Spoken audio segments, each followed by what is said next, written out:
Hello, നമുക്കിന്ന് ഈ ചേന കൊണ്ടൊരു ക്രീമി മോര് കറി ഉണ്ടാക്കിയാലോ? അതിനായി ഞാനൊരു ചേനയുടെ കഷ്ണം തോലൊക്കെ ചെത്തി വൃത്തിയാക്കി എടുത്തിട്ടുണ്ട് കേട്ടോ. പകുതി ഇങ്ങനെ മുറിച്ച് കഴിഞ്ഞപ്പോഴാണ് ശരി വീഡിയോ എടുക്കാമെന്ന് വിചാരിച്ചത്. അപ്പോൾ ഇത് കൊത്തി നുറുക്കിയിട്ട് ഞാൻ വീണ്ടും കുക്കർക്ക് ഇട്ടുകൊണ്ടിരിക്കുമ്പോൾ ഒരു പകുതിയൊക്കെ കൊത്തി നുറുക്കി എത്തിയപ്പോഴത്തേന് പിന്നെ നുറുക്കാൻ കിട്ടാതെയായി. അപ്പോൾ ഞാൻ പലക എടുത്തിട്ട് പിന്നെ അരിഞ്ഞ് കഷ്ണങ്ങളാക്കിയിട്ടാണ് കുക്കറിൽ ഇട്ടത്. പിന്നെ ആവശ്യത്തിനായിട്ടുള്ള വെള്ളം ഒഴിച്ച് കൊടുത്തു. കുറച്ച് മുളക് പൊടി ഇടണുള്ളൂ, പച്ചമുളക് ചേർത്ത് നമ്മൾ തേങ്ങ അരയ്ക്കുമ്പോൾ അതും കൊണ്ട്. പിന്നെ കുറച്ച് മഞ്ഞൾപ്പൊടി ഇട്ട് കൊടുത്തു, ആവശ്യത്തിന് വേണ്ടിയിട്ടുള്ള ഉപ്പും ഇട്ട് കൊടുത്തു. എന്നിട്ട് അടുപ്പിൽ വെച്ചിട്ട് തീയൊന്ന് കത്തിച്ച് കൊടുത്തിട്ടുണ്ട്.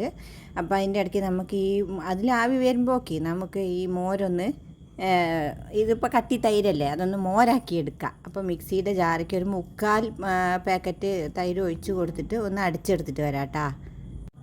അങ്ങനെ ആക്കിയില്ലെങ്കിൽ അത് കട്ടി തൈര് ഇങ്ങനെ പിരിപിരിന്ന് തന്നെ കിടക്കും. അപ്പോൾ ഇതാ ഞാൻ ഒന്ന് അടിച്ചെടുക്കാൻ വേണ്ടി പോവുകയാണ്. അടിച്ചിട്ട് ഇതാ മോര് രീതിക്ക് തന്നെ ആക്കി എടുത്തിട്ടുണ്ട്. അപ്പോൾ അതിലേക്ക് അരയ്ക്കാനുള്ള നാളികേരം പൊട്ടിക്കാൻ പോയപ്പോൾ നമ്മുടെ അച്ചുകുട്ടി ഓടിക്കൊണ്ട് വന്നു. അപ്പോൾ നാളികേരം ഉടച്ചിട്ടുണ്ട്, തേങ്ങ വെള്ളത്തിന് വേണ്ടിയിട്ടാണ് ഓടിക്കൊണ്ട് വന്നിട്ടുള്ളത്. അപ്പോൾ ഇതാ തേങ്ങയൊക്കെ ഞാൻ ചിരകിക്കൊണ്ടിരിക്കുകയാണേ.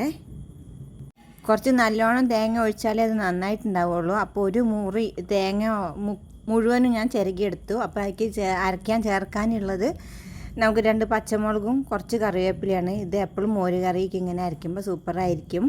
അങ്ങനെ അപ്പോഴത്തേന് നമ്മുടെ കുക്കറൊക്കെ വിസിൽ വന്ന് 2-3 വിസിൽ വന്നിട്ടുണ്ട് കേട്ടോ. അപ്പോൾ വിസിലൊക്കെ ഒന്ന് സെറ്റായപ്പോഴത്തേന് ഞാൻ മോരൊന്ന് ഒഴിച്ച് കൊടുത്തു. അപ്പോൾ മോരിഞ്ഞ് ഒഴിച്ച ശേഷം തിളയ്ക്കൊന്നും വേണ്ട, ഒന്നിങ്ങനെ ചൂടായാൽ മതി. തിളച്ചാൽ അത് പിരിഞ്ഞു പോവും. എന്നിട്ട് ആ പാക്കറ്റിൽ ബാക്കിയുള്ള പാല് ഇതാ നമ്മുടെ തേങ്ങയൊക്കെ അരച്ച് കൊടുത്തിട്ട് അരപ്പിനായിട്ട് എടുത്തിരിക്കുകയാണ്. ഒരുപാട് വെള്ളമൊന്നും ചേർത്ത് അരയ്ക്കൊന്നും വേണ്ട കേട്ടോ. ആ മോരുള്ളതും കൊണ്ട് തന്നെ അധികം വെള്ളം ചേർക്കണ്ട, പേരിനൊരു തുള്ളി വെള്ളം ചേർത്ത് അരച്ചാൽ മതി. അങ്ങനെ ഇത് വേണ്ട, നമ്മുടെ ക്രീമി മോര് കറി ഇവിടെ റെഡി ആയിട്ടുണ്ട്. ഒന്ന് ഇളക്കിയിട്ടുണ്ടെങ്കിൽ ആ മഞ്ഞപ്പൊടി ഈ വെള്ള കളറൊന്ന് മാറി കിട്ടും. അങ്ങനെ ചെറുതായി ഒന്ന് ചൂടായപ്പോൾ ഞാൻ കറിവേപ്പില ഇട്ട് കൊടുത്തു. അത് കഴിഞ്ഞിട്ട് വറവും കൂടി ഇട്ട് കൊടുക്കുകയാണ്. കണ്ടില്ലേ, നല്ല ക്രീമി ആയിട്ട് കിട്ടിയിരിക്കുന്നത്. അപ്പോൾ ഒന്ന് ടേസ്റ്റ് ചെയ്ത് നോക്കുകയാണ്.